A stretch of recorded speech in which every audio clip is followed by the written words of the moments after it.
Ele foi professor de filosofia, foi professor de geometria e de retórica. E quando foi preso, cara, por reivindicar a sua insatisfação com a metrópole, quando ele foi preso, ele deu aula para os detentos, cara.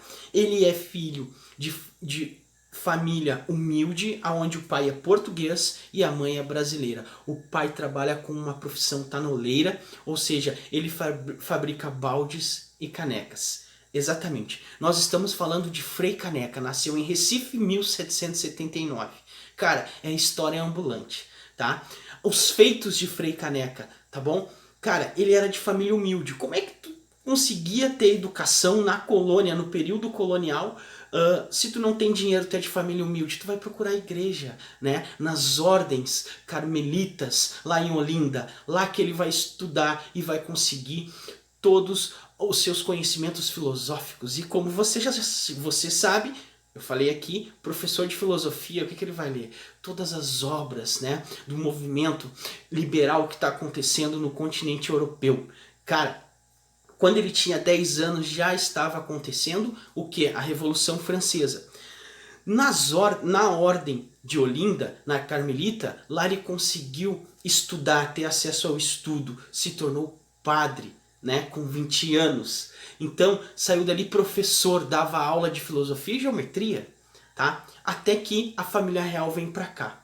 O que vai acontecer? Você já sabe, Revolução Pernambucana, né? Ou a Revolução dos Padres, ele vai participar dela. O que vai acontecer? Vai terminar a Revolução Pernambucana, alguns líderes vão ser presos, entre esses líderes, Frei Caneca.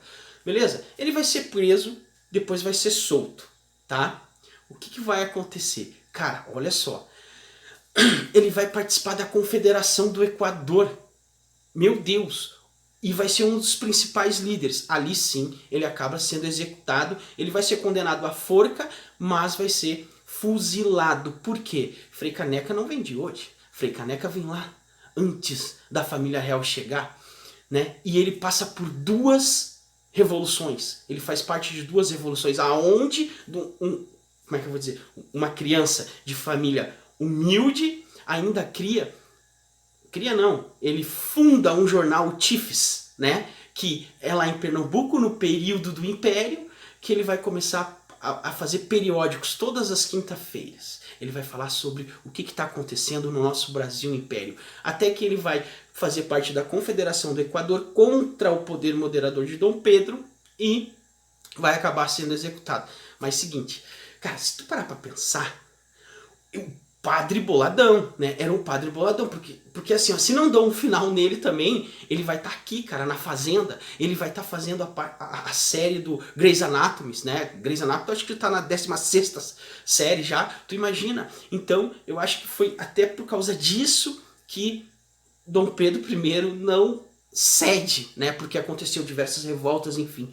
Quando chega o dia da execução dele, galera, o que vai acontecer? Ele é tão benquisto na sociedade, assim, ó, tem movimentos e movimentos, inclusive ordens religiosas, o povo em massa protestando, querendo a liberdade de Frei Caneca e que seja anulado a sentença dele. E ele, Dom Pedro I, não vai ceder e sim vai acontecer a execução dele. Porém, cara, ele era tão benquisto que 3 carrascos não quiseram realizar a sentença, que era o enforcamento. O que vai acontecer? Cara, eles vão chegar a uma decisão que vai ser fuzilamento. Não quer decolar o cara, não quer enforcar o cara, vamos fuzilar. Aí ninguém saberia quem realmente matou o padre.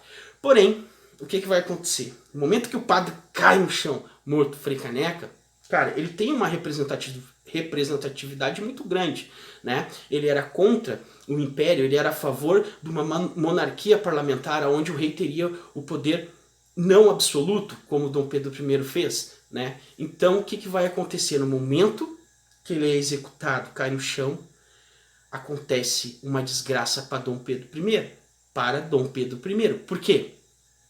Todos ali que estão presenciando a morte do Frei Caneca e todos não queriam ver essa cena, né? O que acontece? Quando eles percebem que o Frei Caneca tomou um tiro, né, e cai no chão, né, morto, os vão olhar, os portugueses da colônia vão olhar, os portugueses de Portugal vão olhar. e vão falar assim: nossa, o nosso imperador está matando os brasileiros. O nosso imperador está matando os brasileiros. Cara, Frei Caneca nasceu no Brasil, né? Então, o que isso automaticamente vai gerar? Os portugueses da colônia ali presente, né? E todo mundo, quando começa a expandir essa ideia, o que eles percebem? Que sim, nós somos um império, nós somos livres de Portugal, nós não somos mais colônia, né? Nós temos a nossa autonomia política, porém o nosso imperador não é brasileiro, o nosso imperador é português.